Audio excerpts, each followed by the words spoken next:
অসম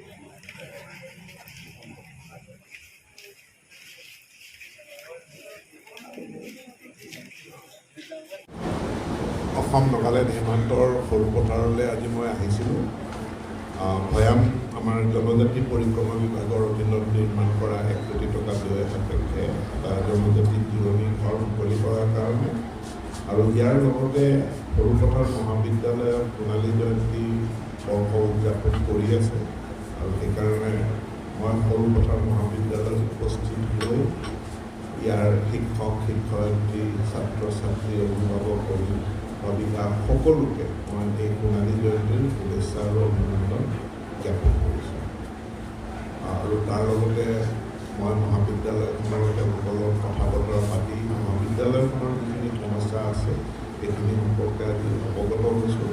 আৰু যিহেতু আমি এই বছৰৰ পৰা ৰাষ্ট্ৰীয় শিক্ষানীতি উচ্চ শিক্ষাত প্ৰৱৰ্তন আমি আৰম্ভ কৰিলোঁ, গতিকে ৰাষ্ট্ৰীয় শিক্ষানীতি প্ৰৱৰ্তন কৰাৰ পৰিপ্ৰেক্ষিতত যিখিনি ওপৰঞ্চি সহায় সহযোগিতা চৰকাৰৰ পৰা প্ৰয়োজন হ'ব সেইখিনি আমি সকলো মহাবিদ্যালয়লৈ আগবঢ়াম। মই তেওঁলোকৰ লগত কথা বতৰা পাতি এইখিনি সহযোগিতা আগবঢ়াম বুলি প্ৰতিশ্ৰুতি ৰাখিছোঁ। বিশেষভাৱে কিবা আগবঢ়াব নেকি? বিশেষভাৱে নহয়, এইটো পৰ্যায়ক্ৰমে প্ৰয়োজনৰ ভিত্তিত সিদ্ধান্ত ল'ব। শেহতীয়াকৈ যিটো শিক্ষকসকলৰ ড্ৰেছ কোডৰ বুলি এটা বিতৰ্ক হৈছে, এই সম্পৰ্কত কি ক'ব ছাৰ? নাই, বিতৰ্ক তেনেকৈ হোৱা নাই। আমি আৰু এইটো প্ৰচলিতভাৱে আমাৰ মহাবিদ্যালয়ৰ শিক্ষক শিক্ষয়িত্ৰীসকলে তেওঁলোকে পৰম্পৰাগতভাৱে মাৰ্জিত পোছাক আৰু জাতীয় পোছাক পিন্ধিয়েই মহাবিদ্যালয়লৈ আহে।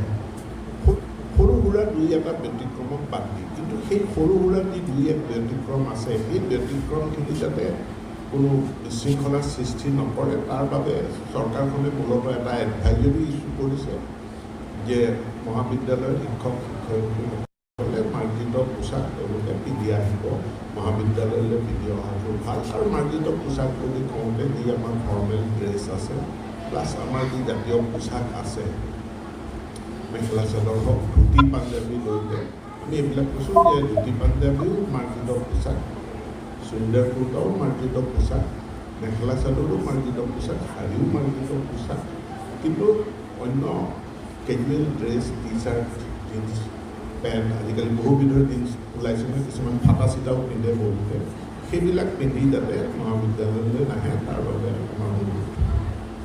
খনিকৰ গাঁৱৰ যি শিলালিপি ৪ৰ্থ শতিকাত এই সৰু পথাৰতে লিখা হৈছিল আৰু সৰু পথাৰৰ শিলালিপি উত্তৰ পূব ভাৰতৰ আটাইতকৈ পুৰণি লিখিত লিপি হিচাপে আজিও স্বীকৃত হৈ আছে।